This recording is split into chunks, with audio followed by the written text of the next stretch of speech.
সুমন ভাই একটু পরে র্যালিতে বের হবে। আমাদের মাঝে আরো ৩৩টা পূজা মণ্ডপে আপনারা স্বেচ্ছাসেবক হবেন, নিজেরা কমিটি গঠন করবেন, পাহারা দিবেন, তাদের সুখে দুঃখে থাকবেন। এটাই শিখেছে আমাদের স্বাধীনতার ঘোষক শহীদ প্রেসিডেন্ট জিয়াউর রহমান।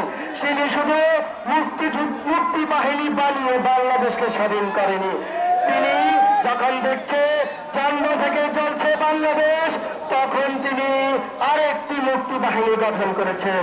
সেই মুক্তি বাহিনীর নাম বাংলাদেশ জাতীয়তাবাদী দল। সেই দলের মাধ্যমে তিনি আবার বহুদলীয় গণতন্ত্র প্রতিষ্ঠা করেছেন।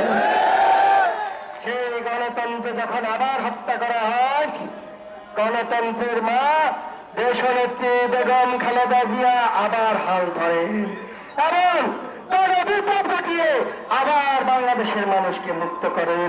এই বাংলাদেশ জাতীয়তাবাদী দল গণতন্ত্র মুক্তি বাহিনী দিয়ে যখন সেই বাহিনী আবার যখন বাংলাদেশকে স্বাধীন করেছিল, তারপরে শেখ হাসিনা আবার ষড়যন্ত্র শুরু করে এবং বাংলাদেশের গণতন্ত্র আবার হত্যা করে। অথচ আওয়ামী লীগের জন্ম কিন্তু শহীদ প্রেসিডেন্ট জিয়াউর রহমানের হাত ধরে দ্বিতীয়বার জন্মগ্রহণ করেছিল।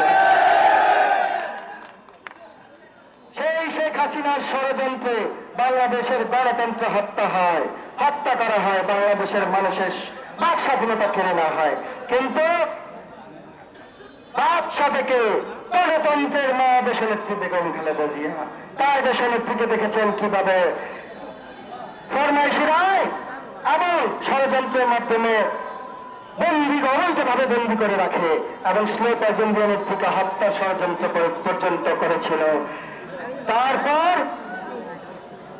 দেশনেত্রীকে এক পা পিছু হটাতে পারেনি, দেশনেত্রীকে দেশ থেকে তাড়ানোর ষড়যন্ত্র করেছিল, তাও করেনি।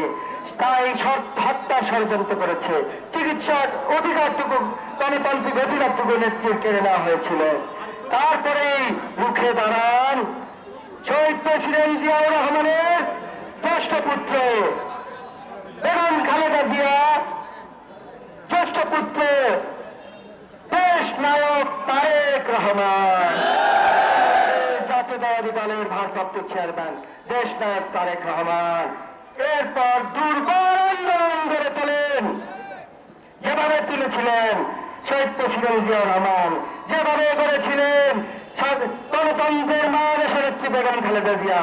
সেই আন্দোলনে সরকারের পায়ের তলায় মাটি সরে যায় এবং সরকার দেখে সরকারের একমাত্র হুমকি গণতন্ত্রের মুক্তি সংগ্রামের বাংলাদেশের মানুষের মহানায়ক দেশ নায়ক তারেক রহমান আসবে। সেই সুচিকিৎসার ব্যবস্থা করব, সুশিক্ষার ব্যবস্থা করব, কর্মসংস্থানের ব্যবস্থা করব। ২,৫০০কে বিশ্বে বাংলাদেশের মধ্যে একটি উন্নত অঞ্চল হিসেবে গড়ে তুলব।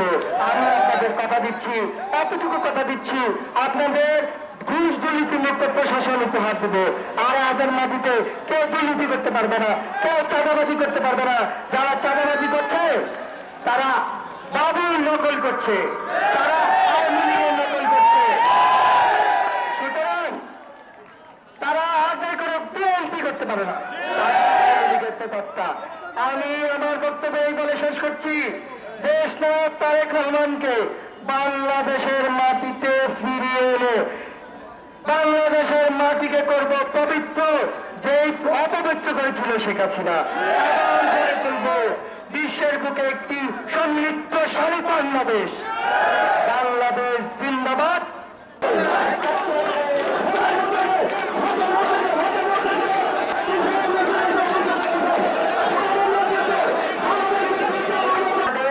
সুমন ভাই একটু পরে র্যালিতে বের হবে। আমাদের মাঝে আরো দিকে আমরা দেশ নায়ক তারেক রহমানের নেতৃত্ব